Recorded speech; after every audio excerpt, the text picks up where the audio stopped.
వాళ్ళ బాబు జాగిరా, వాళ్ళ తాత జాగిరా ఏమైనా ఉంటే 5 ఎకరాలు 10 ఎకరాలు ఉండొచ్చేమో, కానీ వాళ్ళ 100,000 ఎకరాల భూమిని వాళ్ళు అమ్ముతున్నటువంటి పరిస్థితి.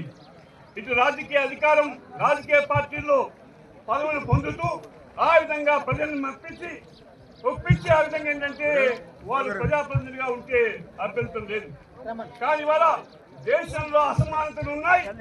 పేద ప్రజల యొక్క జీవితాలు తిండి దగ్గర, ఆరోగ్యం దగ్గర, తల దాచుకోవడానికి ఇంటి దగ్గర ఇలాంటి సమస్యలు ఇవాళ 80 సంవత్సరాల స్వాతంత్రం వచ్చిన తర్వాత భారతదేశంలో ఉంది అంటే చిన్న చిన్న దేశాలు ఉన్నాయి.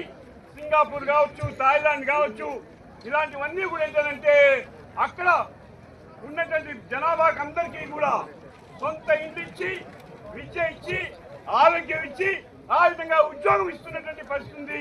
వాళ్ళు ఎంతకాలం బతుకుంటే అంతకాలం కూడా ప్రభుత్వమే ఈ వసతులను ఏర్పాటు చేస్తున్న పరిస్థితి. మరి చిన్న దేశాలు ఆ విధంగా ప్రజల